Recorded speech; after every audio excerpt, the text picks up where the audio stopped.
Hello students, class 10th। हम 7th chapter लोकतंत्र के परिणाम लेसन रीड कर रहे हैं। इसका फर्स्ट पार्ट मैं आपको भेज चुकी हूँ। सेकंड पार्ट हम पढ़ेंगे। आज लेसन का बचा हुआ हिस्सा हम पढ़ेंगे। कल हमने पढ़ा कि लोकतंत्र से हमें क्या उम्मीदें हैं और लोकतंत्र किस प्रकार एक वैध और जिम्मेदार सरकार है। अब हम नेक्स्ट पॉइंट पर आते हैं, आर्थिक समृद्धि और विकास। अब आर्थिक समृद्धि क्या होती है? आर्थिक समृद्धि होती है लोगों के आर्थिक संसाधनों में होने वाली वृद्धि, यानी लोगों के आर्थिक आय में, लोगों की आय में होने वाली वृद्धि, वो कहलाती है आर्थिक समृद्धि और विकास। अगर लोकतांत्रिक शासन में अच्छी सरकार की उम्मीद की जाती है तो उससे विकास की उम्मीद करना क्या उचित नहीं है? अगर 1950 से 2000 के बीच के सभी लोकतांत्रिक शासनों और तानाशाहियों के कामकाज की तुलना करें तो पाएंगे कि आर्थिक समृद्धि के मामले में तानाशाहियों का रिकॉर्ड थोड़ा बेहतर है। यानी जहाँ तानाशाह सरकार है वहाँ पर देश ने आर्थिक समृद्धि या विकास, उन देशों ने विकास अधिक किया है, यानी वहाँ पर लोगों की आय बढ़ी है, तभी देश विकास करता है। लेकिन लोकतंत्र शासन व्यवस्थाओं, जहाँ पर लोकतांत्रिक शासन व्यवस्था है वहाँ पर विकास उतना नहीं हुआ, लोगों की आय उतनी समृद्धि नहीं हुई। अब उच्चतर आर्थिक समृद्धि हासिल करने में लोकतांत्रिक शासन की यह अक्षमता हमारे लिए चिंता का कारण है, पर अकेले इसी कारण से हम लोकतंत्र को खारिज नहीं कर सकते। खारिज यानी हम लोकतंत्र को नहीं हटा सकते। जैसा कि आपने अर्थशास्त्र यानी इकोनॉमिक्स में पढ़ा है कि आर्थिक विकास कई कारकों पर निर्भर करता है, मसलन देश की जनसंख्या के आकार, वैश्विक स्थिति, अन्य देशों से सहयोग और देश के द्वारा तय की गई आर्थिक प्राथमिकताओं पर भी ये निर्भर करता है। यानी केवल आर्थिक विकास शासन व्यवस्था कैसी है इस पर निर्भर नहीं है। इसके लिए कई चीज़ें हैं, जैसे कई कारक होते हैं, कई कारक इसको प्रभावित करते हैं। कौन कौन से हैं? देश की जनसंख्या का आकार, दूसरा वैश्विक स्थिति, अन्य देशों से सहयोग और देश के द्वारा तय की गई आर्थिक प्राथमिकताएं। तानाशाही वाले देश कम विकसित और लोकतांत्रिक व्यवस्था वाले कम विकसित देशों के बीच का अंतर नगण्य सा है, यानी बिल्कुल मामूली सा है, ना के बराबर है। पर हम उम्मीद कर सकते हैं कि इस मामले में लोकतांत्रिक व्यवस्था तानाशाही से नहीं पिछड़े। यानी हम यही चाहेंगे कि जिस प्रकार तानाशाही सरकार में आर्थिक समृद्धि हो रही है तो लोकतांत्रिक सरकार में भी वही समृद्धि हो। तानाशाही और लोकतांत्रिक शासन वाले देशों के आर्थिक विकास दर में अंतर भले ज़्यादा हो, लेकिन उसके बावजूद लोकतांत्रिक व्यवस्था का चुनाव ही बेहतर है। क्यों? क्योंकि इसके अन्य अनेक सकारात्मक फायदे हैं। लोकतंत्र की आप आर्थिक उपलब्धियाँ, यानी क्या फ़ायदे हैं वो हम देखेंगे कि लोकतंत्र की आर्थिक उपलब्धियाँ क्या हैं। लोकतंत्र के पक्ष में दिए जाने वाले तर्क बड़े भावपूर्ण होते हैं,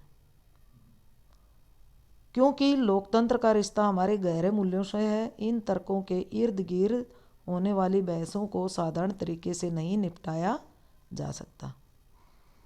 लोकतंत्र की आर्थिक उपलब्धियों के बारे में भी ऐसी बहस की जा सकती है।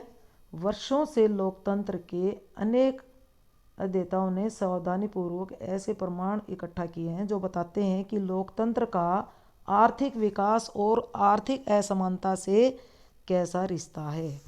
यानी अलग अलग ये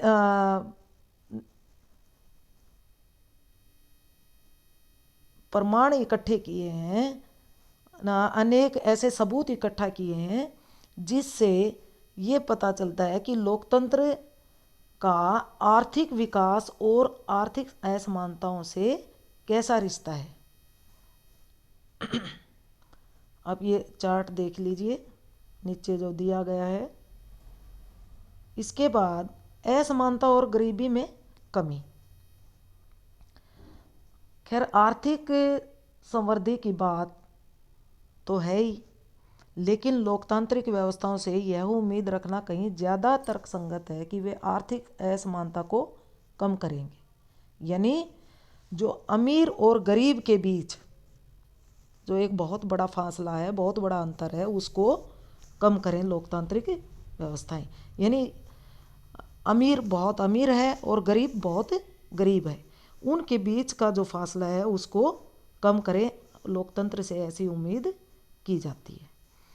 जब देश में आर्थिक विकास होता है तब भी क्या आमदनी का वितरण इस तरह हो पाता है कि सभी को उसका बराबर लाभ मिले और सभी लोग बेहतर जीवन गुजार सकें। क्या लोकतांत्रिक व्यवस्था में आर्थिक समृद्धि और लोगों के बीच आर्थिक असमानता का बढ़ना साथ साथ होता है? और क्या लोकतंत्र आने से अवसरों और वस्तुओं का न्यायपूर्ण वितरण हो पाता है? अब हमारे सामने ये 3 क्वेश्चन हैं। अब लोकतांत्रिक, इनका आंसर हम देखेंगे। लोकतांत्रिक व्यवस्था राजनीतिक समानता का पर आधारित होती है। यानी हमने इसमें पढ़ा था कि इसका क्या परिणाम है, तो ये लोगों को समानता उपलब्ध कराता है, यानी राजनीतिक समानता प्रदान करता है। प्रतिनिधियों के चुनाव में हर व्यक्ति का वजन बराबर होता है, यानी हर वोट का मूल्य बराबर होता है। व्यक्तियों को राजनीतिक क्षेत्र में परस्पर बराबरी का दर्जा तो मिल जाता है, लेकिन इसके साथ साथ हम आर्थिक असमानता को भी बढ़ता हुआ पाते हैं। यानी उनमें आर्थिक असमानता गरीब और अमीर की, यानी पैसे, किसी के पास बहुत अधिक पैसे हैं और किसी के पास जीवन निर्वाह योग्य भी पैसे नहीं हैं।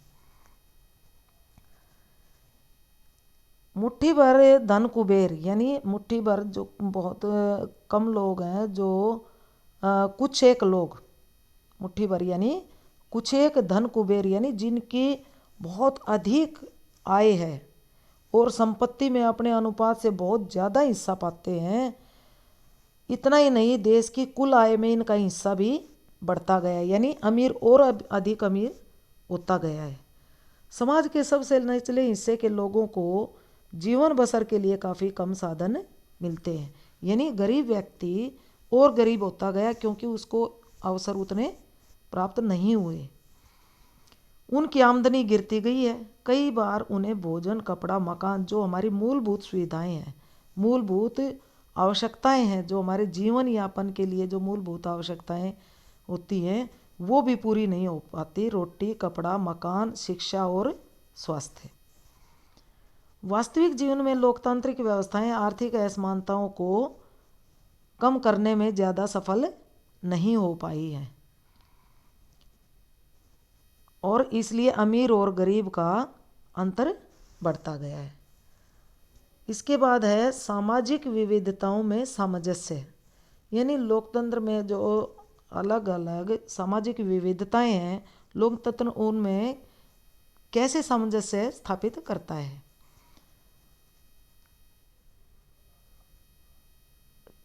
क्या क्वेश्चन है, क्या लोकतांत्रिक शासन व्यवस्थाएं शांति और सद्भाव का जीवन जीने में नागरिकों के लिए मददगार साबित होती है?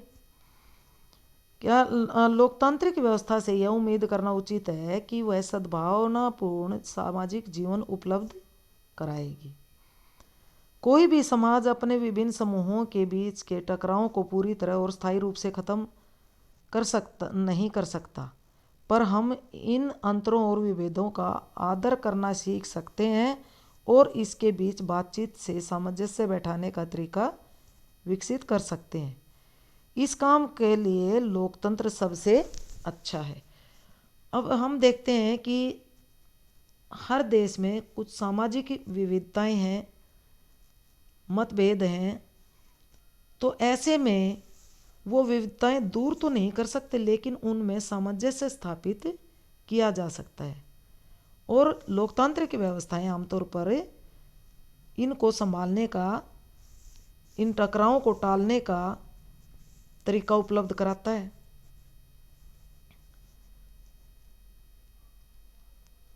इस काम के लिए लोकतंत्र बेहतर है। गैर लोकतांत्रिक व्यवस्थाएं आमतौर पर अपने अंदरूनी सामाजिक मतभेदों से आंखें फेर लेते हैं, यानी उनको अनदेखा कर देते हैं या उन्हें दबाने की कोशिश करते हैं, उनका हल निकालने की कोशिश नहीं की जाती। इस प्रकार सामाजिक अंतर विभाजन और टकरावों को संभालना निश्चित रूप से लोकतांत्रिक व्यवस्थाओं का एक बड़ा गुण है। ये फर्स्ट इसमें है कि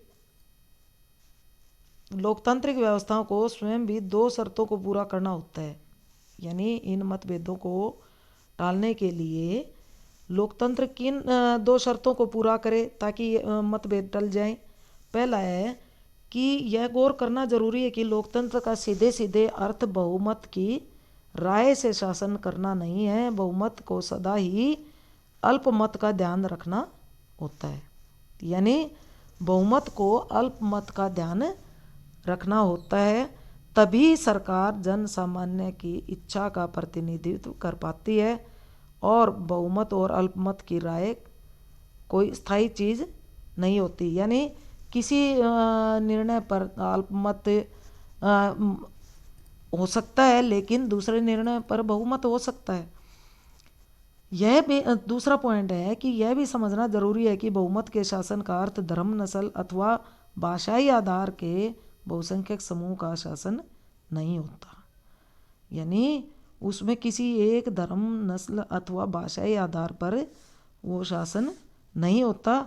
उसमें किसी भी सरकार को बनाने के लिए कोई एक जाति, धर्म, नस्ल उसको सरकार को नहीं बना सकती, क्योंकि सभी धर्मों के, सभी जातियों के लोग सभी जगह रहते हैं और वो अलग अलग उम्मीदवारों को, अपने पसंद के उम्मीदवार को, किसी को भी मत प्रदान करते हैं।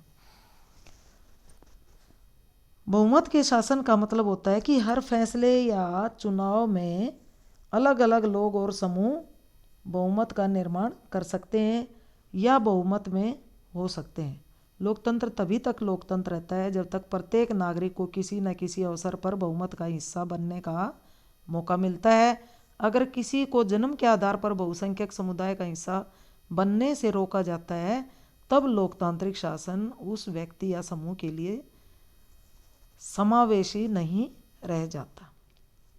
यानी अगर जन्म से ही लोकतंत्र उसको बहुसंख्यक समुदाय का हिस्सा बनने से रोक जाता है, तो इससे लोकतंत्र समावेशी नहीं रहता।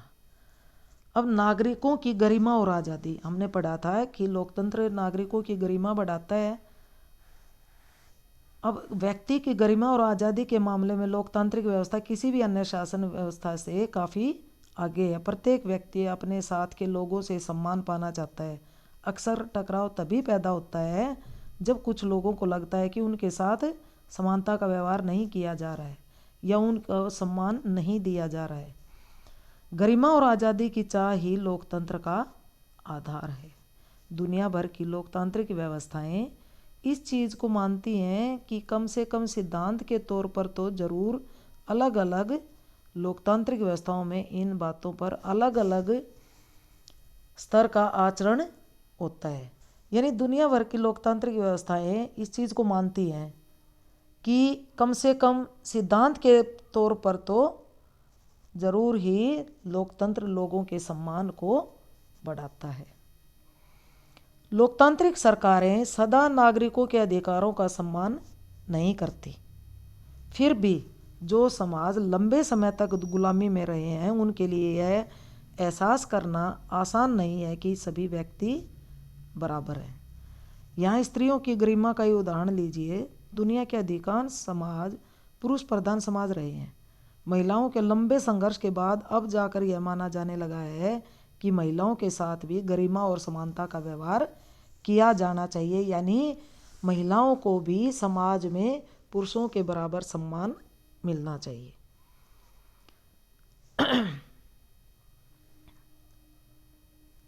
महिलाओं के साथ गरिमा और समानता का व्यवहार लोकतंत्र की जरूरी शर्त है, और आज अगर कहीं यह हालत है तो उसका यह मतलब नहीं कि औरतों के साथ सदा से सम्मान का व्यवहार हुआ है।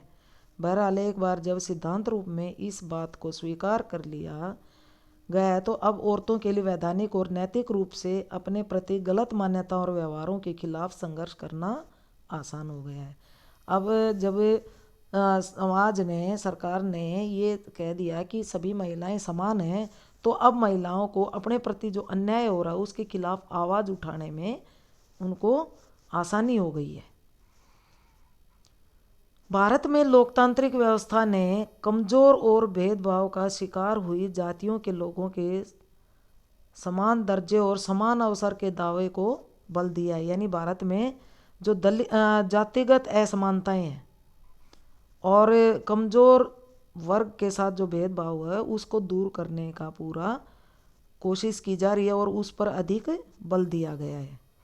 लोकतंत्र से लगाई गई उम्मीदों को किसी लोकतांत्रिक देश के मूल्यांकन का आधार भी बनाया जा सकता है। लोकतंत्र की एक खासियत है कि इसकी जांच परख और परीक्षा कभी खत्म नहीं होती।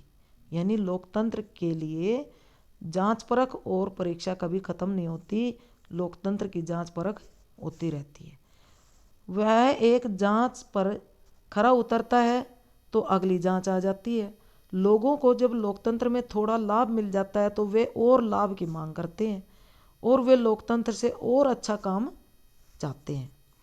इसी कारण, यानी यही कारण है कि जब हम उनसे लोकतंत्र के कामकाज के बारे में पूछते हैं तो वह हमेशा लोकतंत्र से जुड़ी अपनी अन्य अपेक्षाओं का पुलिंदा खोल देते हैं और शिकायतों का अंबार लगा देते हैं। यानी अगर एक बार लोकतंत्र अच्छा करता है तो लोग उससे और अधिक अच्छा करने की मांग करते हैं।